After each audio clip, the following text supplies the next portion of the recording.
90s की popular actress ममता कुलकर्णी ने जब स्टारडस्ट मैगजीन के लिए टॉपलेस फोटोशूट किया था तो इस फोटोशूट की चर्चा सभी तरफ हुई थी। उस टाइम ये बहुत ही रेयर केस था क्योंकि एक्ट्रेसेस इतना एक्सपोज कभी करती नहीं थी, इतनी बोल्ड एक्ट्रेसेस हुई ही नहीं थी। हाँ, आज की डेट में ये आम बात है एक्ट्रेसेस का टॉपलेस होना, लेकिन ममता कुलकर्णी ने जो उस टाइम किया था वो हिम्मत उनके जमाने की कोई और एक्ट्रेस कर ही नहीं पाई। ममता कुलकर्णी के इस मैगजीन कवर शूट की चर्चा सब तरफ थी, लेकिन इस मैगजीन कवर शूट को देखकर एक प्रोड्यूसर ने ममता कुलकर्णी के साथ ऐसी हरकत की कि इस बात से तो ममता कुलकर्णी के पिता भी बहुत नाराज हुए और उन्होंने उस प्रोड्यूसर को मीडिया में खरी खरी सुना दी थी।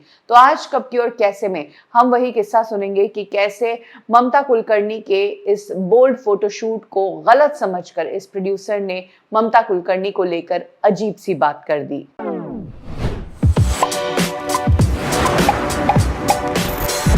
90s में ममता कुलकर्णी का जब ये बोल्ड फोटोशूट रिलीज हुआ था, तब कई संगठनों ने ममता कुलकर्णी के खिलाफ नारे लगाए थे और उनको लेकर भद्दी बातें कही थी। लेकिन एक 60s के प्रोड्यूसर राम दयाल, उन्होंने तो सीधे ममता कुलकर्णी को एक चिट्ठी ही लिख दी और इस चिट्ठी में उन्होंने ममता कुलकर्णी को एक वल्गर ऑफर दे डाला। प्रोड्यूसर राम दयाल उस वक्त फिल्म इंडस्ट्री में जाना माना चेहरा थे। जब ममता कुलकर्णी का टॉपलेस फोटोशूट आया तो राम दयाल ने एक चिट्ठी लिखी जिसमें उन्होंने ममता कुलकर्णी को कहा कि मेरा एक दोस्त है जो फॉरेन में फिल्में बनाता है, वो एक XXX टाइप की फिल्म बना रहा है, तो क्या आप उसमें काम करेगी? अभी आपने ये फोटोशूट किया है तो इस मौके को भुनाने का समय है। इस फोटोशूट से आपको उस फिल्म में भी मदद मिलेगा और वो फिल्म भी सुपर डुपर हिट हो जाएगी।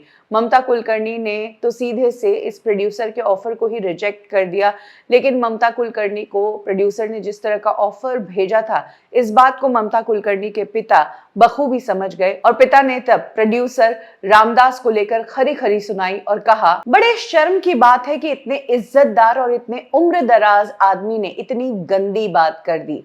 मेरी बेटी एक एक्ट्रेस है, कोई वैश्या नहीं। ममता कुलकर्णी के पिता के इस जवाब पर मीडिया ने उनसे पूछा कि जब ममता कुलकर्णी ने खुद ने टॉपलेस होकर फोटो क्लिक करवाई तो यही वजह है कि प्रोड्यूसर ने उन्हें इसी तरह की फिल्म ऑफर कर दी, इसमें गलत क्या है? तो इस पर ममता कुलकर्णी के पिता ने कहा कि मुझे वो तस्वीर देखकर बहुत गुस्सा आया था, हालांकि ये उसका बिजनेस है, इसीलिए मैं इसमें दखल अंदाजी नहीं देता। कुछ इस तरह से ममता कुलकर्णी के पिता ने इस पूरे इंसिडेंट पर अपना रिएक्शन दिया था। ममता कुलकर्णी पर कई उंगलियां उठी, उन्हें पब्लिकली शेम भी किया गया, लेकिन ममता कुलकर्णी जो उस टाइम इंडस्ट्री में नई नई आई थी और आते ही उन्होंने ये बोल्ड फोटोशूट किया था, उन्होंने इस दौरान काफी मैच्योरिटी दिखाई और बहुत अच्छे से उन्होंने इस पूरी कंट्रोवर्सी को हैंडल किया था।